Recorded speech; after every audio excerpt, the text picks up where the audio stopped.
Hey everyone, we are back again, and today in this video we are going to discuss about middle adulthood. Like every period in the lifespan, middle age is associated with certain characteristics that make it distinctive. Let's discuss some of them. Time of transition. Middle age is a time of transition, just as puberty is a time of transition from childhood to adolescence and then to adulthood. In the same way, middle age is the time where men and women leave behind their characteristics of adulthood and enter a period of life where new physical and behavioral characteristics will prevail.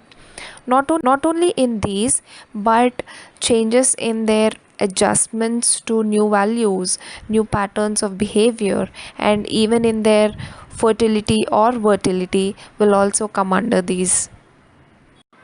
Next comes the time of stress. Middle age is a time of stress because the disruption of the individual's physical and psychological homeostasis will definitely lead to a period of stress. And we can categorize this stress as somatic stress, cultural stress, economic stress, and even psychological stress. Awkward age. Just as adolescents are neither children nor adults, middle aged people are no longer young nor are they yet old.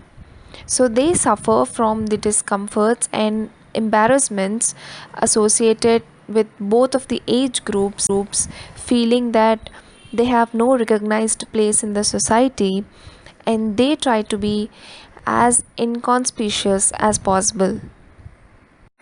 Time of evaluation. Middle age is mainly a time of self evaluation because middle age is when men and women normally reach their peaks of achievement. And it is logical that it would also be the time when they would evaluate their accomplishments in light of their earlier aspirations and the expectations of others, especially family members and friends. Next comes the time of empty nest. So, this is the time when the children no longer want to live under the parental roof. After years of living in a family centered home, most adults find it difficult to adjust to a pair centered home. Especially and unquestionably, this empty nest period of middle age is far more traumatic for women than for men. And lastly comes the time of boredom. Middle age is definitely a time of boredom because many, if not most, men and women experience boredom during the late 30s and 40s. So they basically become bored with the daily routine of work and with a family life that offers little excitement, and even when women who have spent most of their life caring for the home and raising children wonder what they will do for the next 20 or 30 years.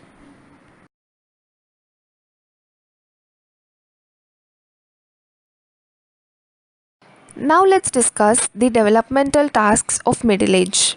Firstly, physical changes. So these include the acceptance of and adjustment to some physical changes like changes in appearance, changes in sensory abilities, changes in physiological functioning, changes in health, and sexual changes. Next comes the changed interests. The middle aged person often assumes civic and social responsibilities and develops an interest in adult oriented leisure time activities in place of family oriented activities, which were prevailed during early adulthood, as we discussed. The third one comes the vocational adjustments. These tasks revolve around establishing and maintaining a relatively stable standard of living. And lastly, the family life. The important tasks in this category include relating oneself to one's spouse as a person, adjusting to aging parents, and assisting teenage children to become responsible and happy adults.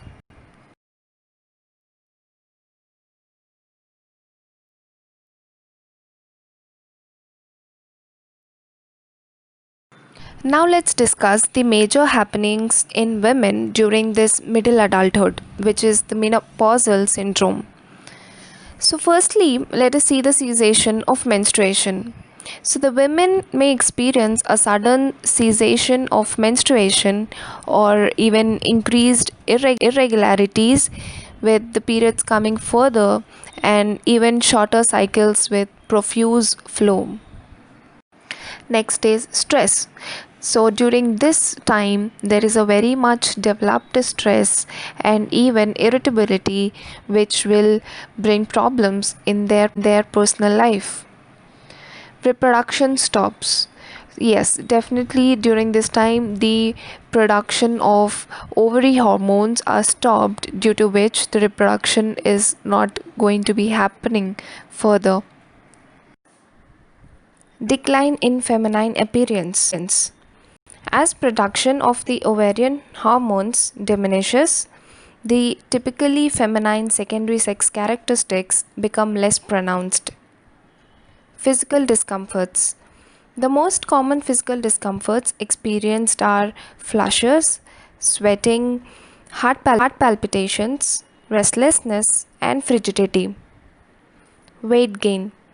Just as many pubescent children go through a fat period, many women gain weight during the menopause.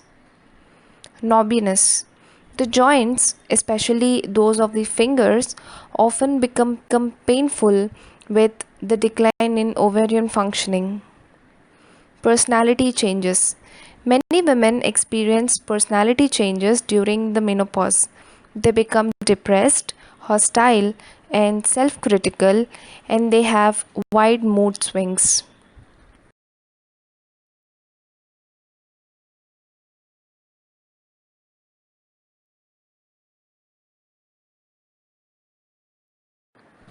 Now, let's discuss about men. The male climacteric syndrome. Firstly, decline in functioning of the sex organs. After 50s, there is a gradual decline in gonadal activity.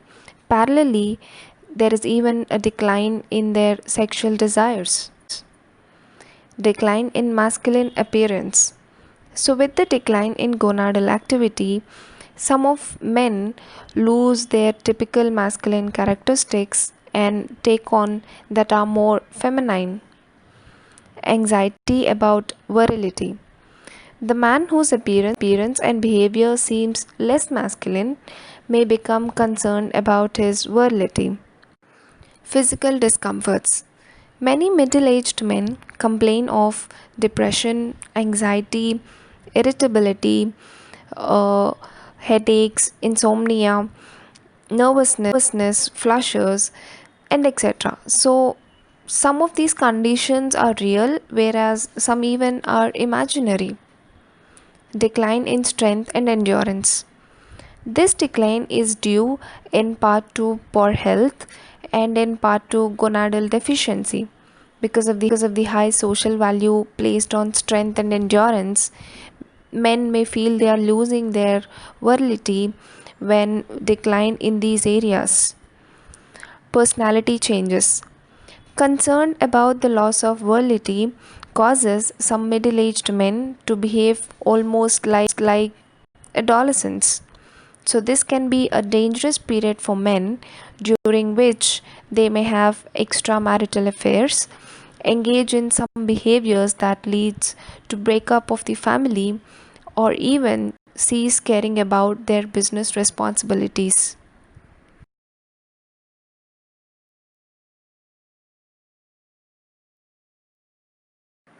Personal hazards. There are a number of personal hazards middle aged people encounter in their adjustments to new roles and lifestyles. Firstly, acceptance of traditional beliefs. Acceptance of these traditional beliefs about middle age has a profound influence on attitudes towards the physical changes that come with advancing age. For example, the menopause is often referred to as a critical period, and this can heighten a woman's dread of it. Idealization of youth. Many middle aged people, particularly men, are in constant rebellion against the restrictions age places on their usual patterns of behavior. And even women who make the poorest adjustment to middle age are those who have attached a great deal of importance to a youthful appearance and masculine admiration. Role changes. Changing roles is never easy, especially after one has played certain prescribed roles over a period of time and has learned to derive satisfaction from them. Furthermore, too much success in one role is likely to lead to rigidity and may make adjustment to another role difficult. Changing interests. A serious hazard to good personal adjustments in middle age comes from the necessity for changing interests as the physical strength and endurance decreases and even the health deteriorates. Status symbols. Women's increased interest in status symbols, which is a very common characteristic. This can be a hazard to good personal and social adjustment if families cannot afford the status symbol they want it. Unrealistic aspirations.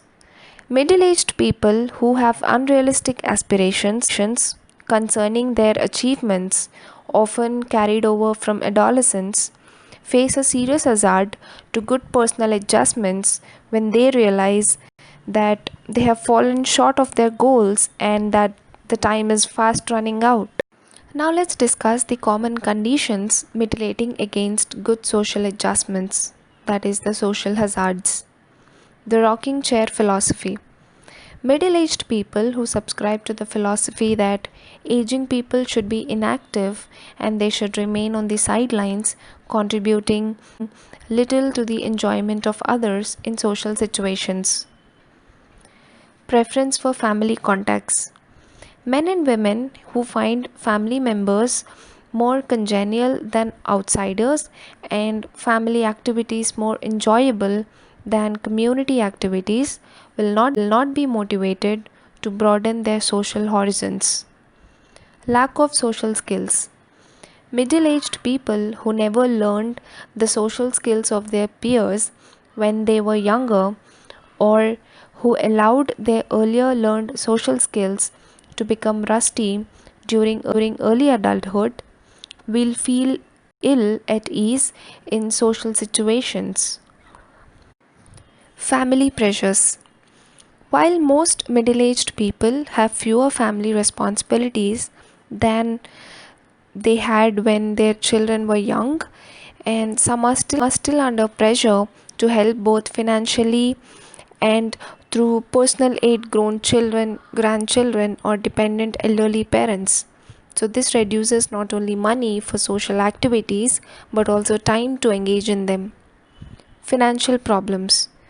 Middle aged people who are plagued by financial problems stemming from unemployment or from support of elderly parents, they are not able to participate in many of the social activities. Unattractive appearance. Middle aged men and women who allow their appearance to deteriorate and make little or no effort to improve it are more likely to be neglected in these social situations. Desire for popularity. Some middle aged men and women, especially those who married early and were deprived of the social experiences, they want now an active social life as evidence of their popularity. This can be hazardous if, in the effort to achieve this goal, men and women break their established patterns of lives. Lastly, social mobility. Socially mobile people often find it difficult, if not impossible, to break into the close knit social networks of other middle aged people in their new neighborhood or communities.